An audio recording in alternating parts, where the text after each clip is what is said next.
In the 1990s, the most affluent of us traded our beepers for smaller size cell phones. Then in 1998, the first downloadable content came onto the scene, the polyphonic ringtone. In 1999, Nokia came out with the first phone with a web browser. With cell phones comes nostalgia. But do they also come with health risks? My next guest is the executive director of the Environmental Health Trust, an environmental think tank that publishes research and educates policymakers on environmental health issues. Today, she's going to share insight into the known and unknown health impacts of EMFs and how we can live in a modern world minus the tinfoil hats. Policy analyst, clinical psychotherapist, survivor of teenage parenting, Theodora Scarato. Thanks for coming. Thanks so much. Well, let's open up with some definitions. And please feel free to talk to us like we're fifth graders. Not those smart fifth graders that are on a TV show, but like the slow ones. So what are EMFs? EMFs stands for electromagnetic field. And with that many syllables, when I first heard it, I will admit, I was like, what in the world is that? I went into social work, as you noted, not physics. But there are invisible signals that are everywhere. We all know what X-rays are. X-rays, atomic bomb radiation. These are ionizing types of electromagnetic fields. What I am talking about are EMFs, or electromagnetic fields, that are non-ionizing, thought to be harmless for many, many years, considered to be only harmful if they heat things up. In fact, your microwave oven uses an electromagnetic field to heat your food. And cell phones are two-way microwave radios, actually. They use microwave radiation, but at very, very low levels, much lower than would heat your food. Obviously, you don't want to heat your brain, right? So the way that the government set our limits in 1996, which is 26 years ago, was by setting limits that don't heat tissue, don't cook tissue. So what we're involved in at Environmental Health Trust, in addition to a lot of other environmental exposures, is electromagnetic fields which are non-ionizing, like your cell phone, your Wi-Fi, your Bluetooth. Let's give you some more examples. Your smart speaker, your smart watch, everything's smart. Cell towers, small cells, 5G, all of those use invisible electromagnetic fields to communicate. And the limits that we have are based in 1996. They have not changed since. So if you think about it, you're in your car. Would you drive in a car with safety standards that had not been reviewed by experts for 25 years? Probably Would you ride in an airplane No. that hadn't been even looked at, where they hadn't even looked at the safety measures in place for 25 years? And that's where we are with this issue. And what's the tipping point for when these exposure levels become harmful? Well, what we have been advocating for is to identify, is to come up with, by our federal health and safety agencies, what are proper safety standards? Because the standards we have are absolutely irrelevant. They're only based on heating tissue. They're not based on chemical changes, biochemical changes that have been found in scientific, published science, credible science. There's been cancer found and memory damage and many other effects. And there really needs to be just a robust review, like reviewing everything, kind of like when you go to the doctor and they ask you all those questions to make sure they're not missing anything. You know, what's really going on with you? What are your symptoms? In the same way, we need an evaluation of this issue to set proper safety standards, because right now it's like we have a 200-mile-an-hour speed limit that we're allowing all of this into our environment without really looking at the issue and setting safety standards that protect people and birds and bees and trees. So you're saying that the health impacts are measurable, but the studies aren't being done? Oh, so there are many studies that have been going on for decades, that have found effects that are not heating effects. They're not the microwave oven heats the tissue, and those studies have been attacked actually by powerful groups. Even our own US government did a $30 million study with rats, the National Toxicology Program animal study. That was nominated by the FDA in order to understand what effects might be in humans. Because, of course, you wouldn't want to experiment on people. You wouldn't want to expose people and then see what happens, certainly not children. So they did this study, they found cancer, and they also found DNA damage in animals that were only exposed for 14 to 19 weeks. And that has been attacked as being irrelevant, but we test drugs with animals. We are advocating that this study, the findings from that study, in combination with the other studies that have looked at people who use cell phones, that there be a risk assessment done to take that data and identify, figure out what level then do we set to protect humans. It's something that they do with a lot of other animal studies, but they haven't done it with this one. Instead, it's been stated that it's irrelevant, and it wasn't developed because it wasn't going to be useful to people. Kind of a long story, but you can go to our website and learn more about that. There's research showing oxidative stress, which can affect all different aspects of your ability to be resilient. If you have other health issues, you don't want to have a lot of oxidative stress all the time in your body.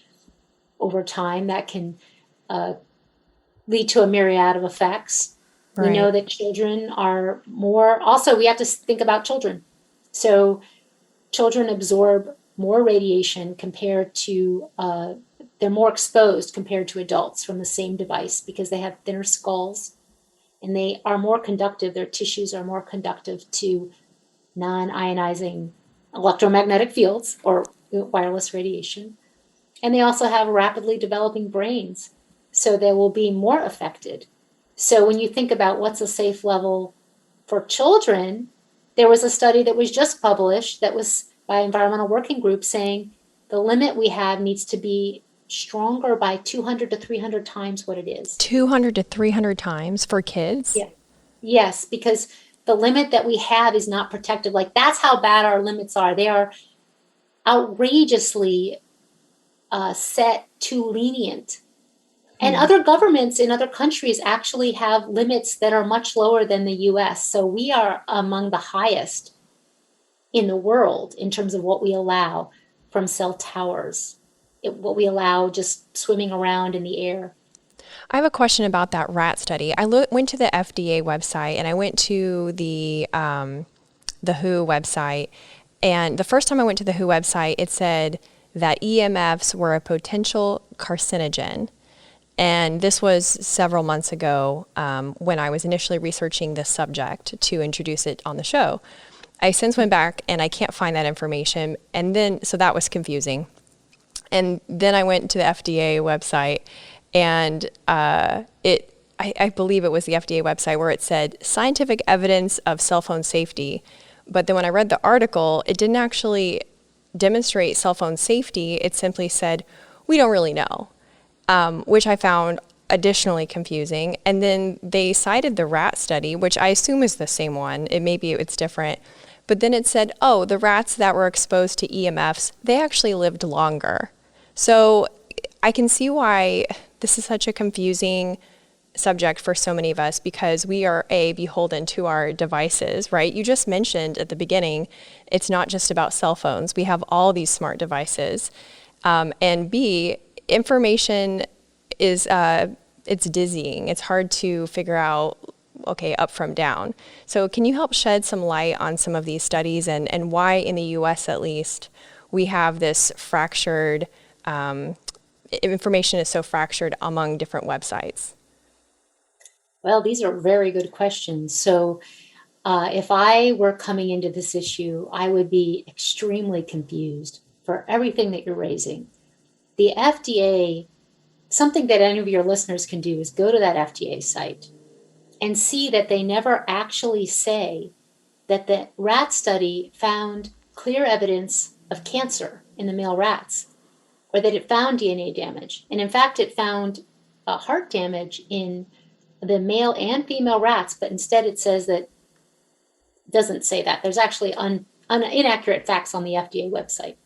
Now, if you want to really dive in and just think about it for a second, go to the National Toxicology Program webpage on cell phones.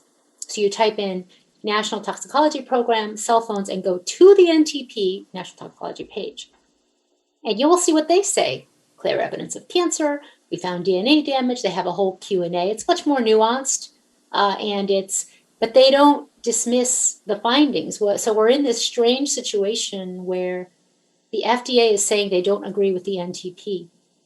Now, the FDA has, well, let me say this, no federal health and science agency, as far as we know, has looked at all of the science, even though it seems that way when you go to the FDA. They have a literature review, but they didn't actually do a proper risk assessment. That's why we filed against the FCC and against the US government. I mean, we had to file against our own government to call this out because the FCC said that there's no reason to change their limits, yet the science that they have really, in our estimation, shows that it does. And we won that case. Now, there's a next step because what we did is say, you didn't look at all the science. Now the FCC has to relook at it and explain itself. And, I don't know where they're going to get their information from. That's why we're asking them to reopen, to really look at everything. Because there has been, like the EPA was defunded from looking at this in 1996. The EPA has not been involved. And I was shocked to learn that when I learned about this issue myself. So the information is fractured because the way that it's even being researched is fractured? Well, in 2015, the Harvard put out a report calling the FCC a captured agency, captured by the industry that it's supposed to regulate. We have this situation where people in our government agencies that are supposed to protect us are in fact former executives of that very industry, as you can see from the FCC. The Harvard report, Captured Agency by Norm Alster, also talked about how there's so much money going into Congress. I mean, why are our elected officials not doing anything? Well, there's so much money at stake here, financing our elected officials, as well as going into these campaigns that make us all, I mean, have you not seen a 5G ad? Like, I get them all the time. And it seems like it's the next best thing, and it's going to bridge a digital divide, solve all our problems, and help education. But the data doesn't show that it actually is going to do any of those things. But that is what people think from what they see and hear online by paid information.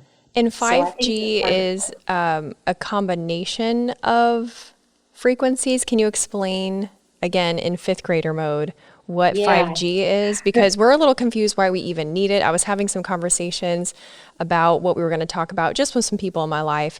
And they were like, do we need 5G? Like, I'm good. Like, everything works fine. Do we really need it to be faster? Why are there more towers everywhere if it's more powerful? A lot of it isn't. Again, a lot of it is confusing. So first explain what 5G is, if you don't mind. So 5G is a term that's actually being used for many things, but it's being used to defend the rollout of thousands of new short cell towers that are going up in communities. If you just type in 5G in your town or your state, you'll see it's being stated that we need 5G in order to tie together the Internet of Things. It's the faster, smarter service. And people are literally waking up to new cell towers in front of their homes. So it's in neighborhoods.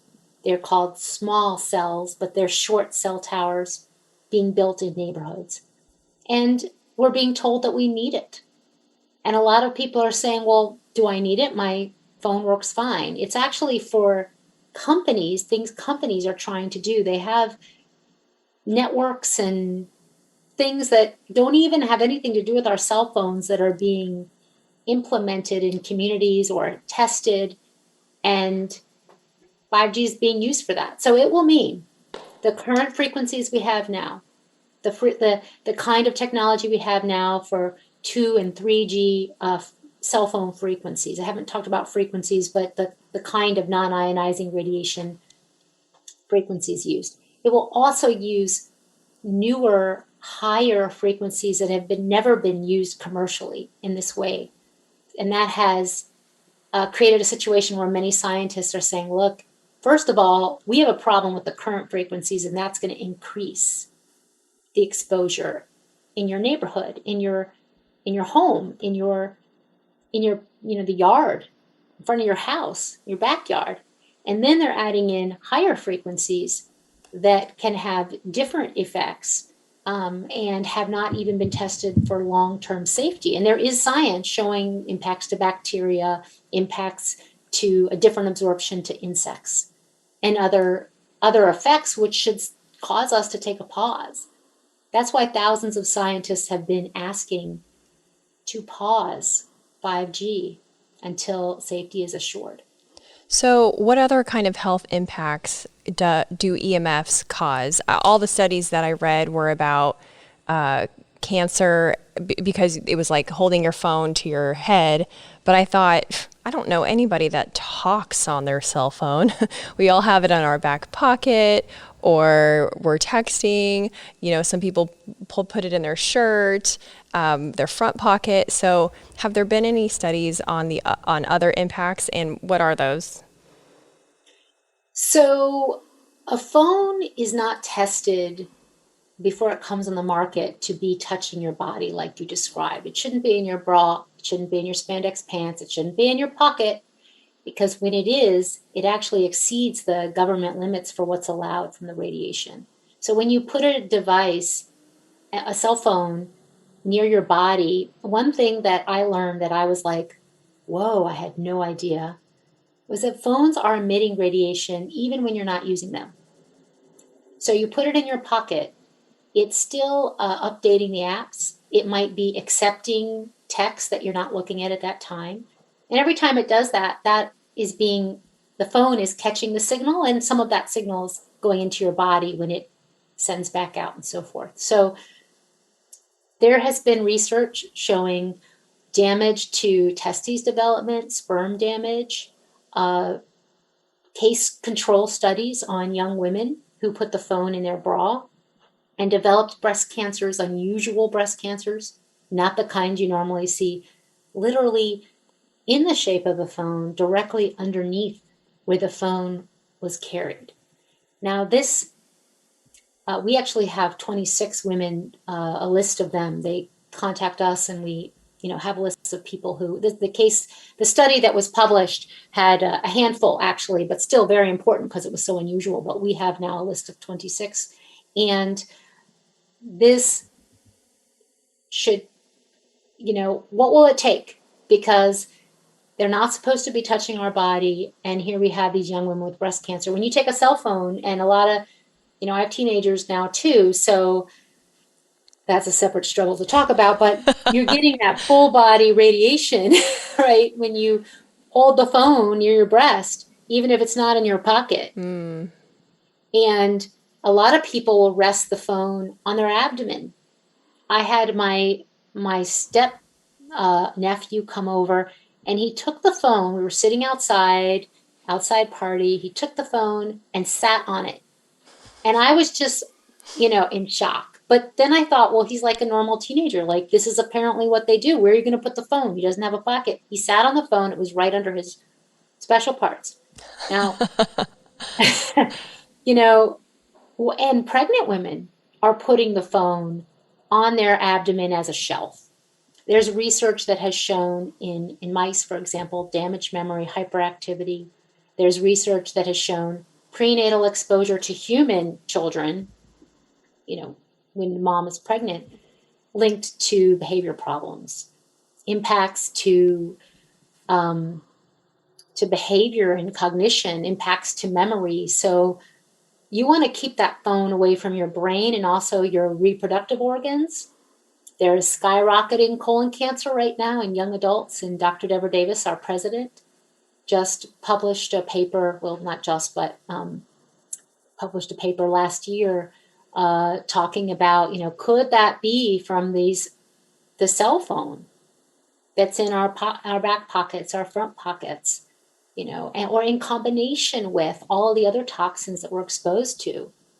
There've been research showing synergies, meaning, how your doctor says you can't take this medicine with that medicine, is like that with EMFs, because it can increase the effect of a known toxin. So, Oh, that's a so lot. it's a lot. Yes. And in preparing for this episode, I looked up my own cell phone because I had heard that each cell phone actually comes with a warning label. And I thought, I wonder if this is true. I definitely don't have the box, or, they don't actually give you the manual anymore. It's all online. Right. And so I Googled EMF warning, Google Pixel 5A, 5G, whatever my phone is. And sure enough, it said that not to hold it closer to your body than 5/8 of an inch, which is about the size of my fingernail here, to your body, and to use hands-free devices whenever possible. And I thought, okay, this is this is real. So for those of us that live in a modern world, we love our devices. How can we be safer about this while we're waiting for federal regulations to catch up and regulate the industry a little bit more? What are some practical things we can do to protect our bodies? Oh, so much. So much low-hanging fruit. So simple. Keep the phone away from your head. Don't carry it in your bra, in your pants pocket. If you do need to carry it, power it off. I'm not talking about turning the screen off. I'm actually talking about powering it off. I know that's hard. Some people that might be, I've gone too far. So I'm going to step back for a second. Okay, and I have a question about that. What if we put it on airplane mode? Okay, so airplane mode is really important to learn about. Airplane mode means you've turned off the antennas. But unfortunately, with the new, it used to be turn on airplane mode, everything's off. Now with some phones, and honestly, it depends on the phone, you might have your Bluetooth on or your Wi-Fi on or something else on. So you really have to go into settings and turn everything off. Then you've got your antennas off. You can still take pictures. You can record videos. You can actually do tons of things on airplane mode. What you can't do is communicate back. So that's one thing to learn. But if you're putting it near your body, like carrying it, you actually want it to be off, because we don't have time for the other kind of electromagnetic field, but there's actually another kind of electromagnetic field, a magnetic field, extremely low frequency fields that can be coming off the phone. So you just don't want a phone that's on your body. Put it in a man bag or a purse or a bag of some sort, or anyone's bag. So, but you want to learn about airplane mode. Don't sleep with your phone. This is like super easy.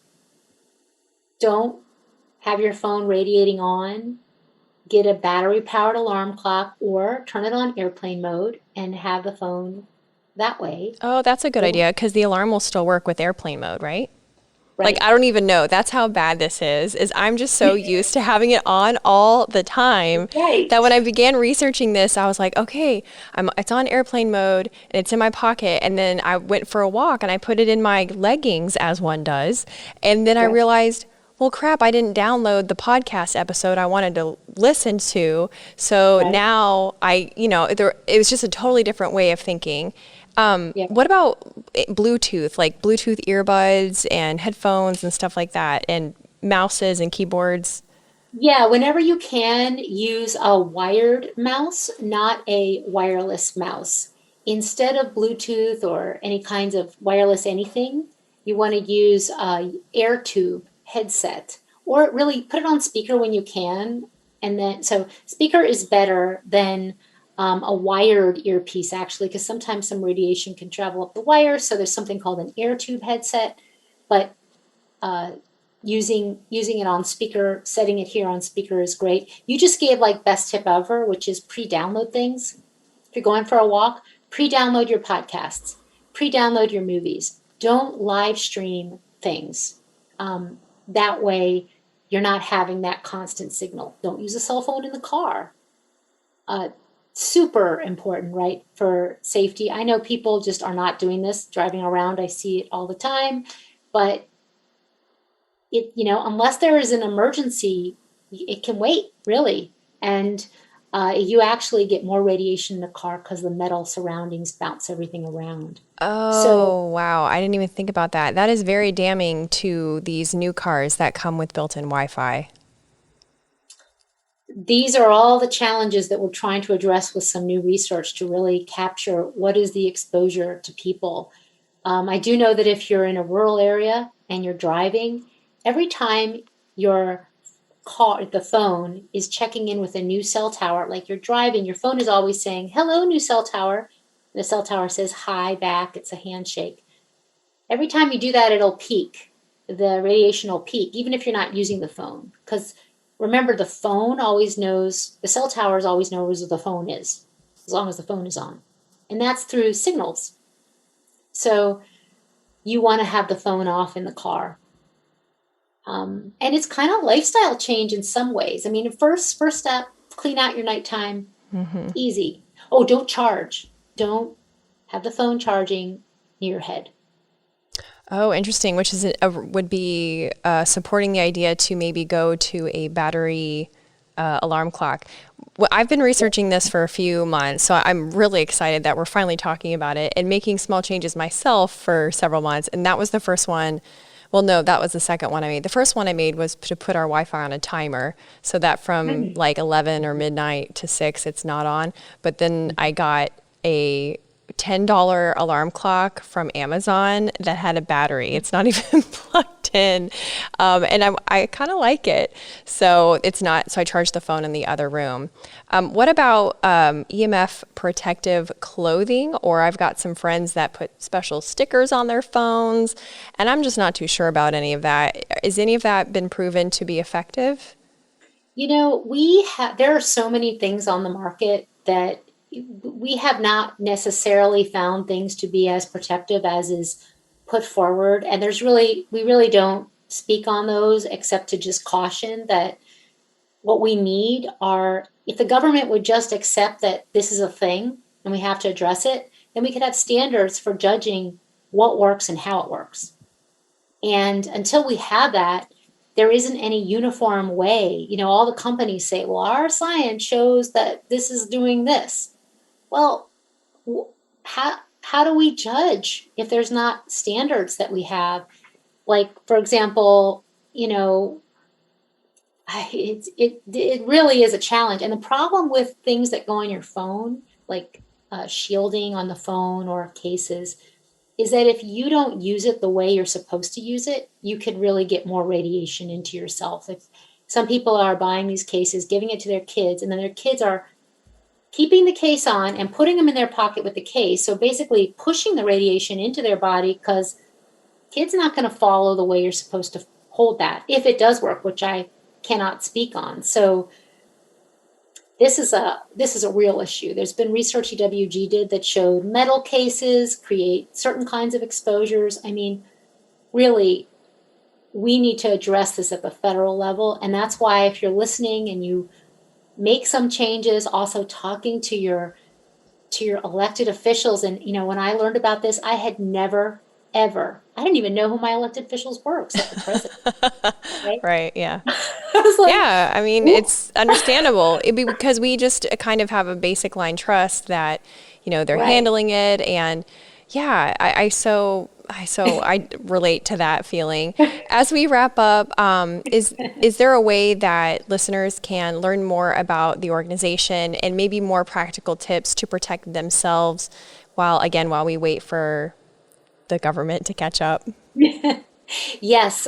So Environmental Health Trust, EHTRUST.org,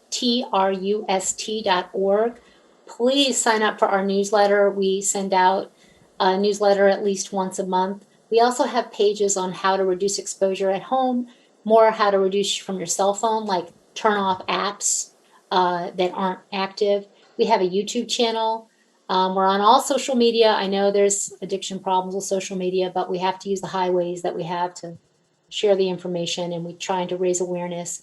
And we have tips from the American Academy of Pediatrics, from doctors. We have science, ehtrust.org. Perfect. Thank you so much again. This was amazing. I appreciate you. Thank you so much. Hey, you're still here. That's awesome. I hope to see you next week too. I talk with the most interesting people that you've probably never heard of. Most of them are paradoxical and bring an opportunity for you to grow as a person. So if you like bright, meaningful entertainment, be sure to subscribe and hit the bell for notifications.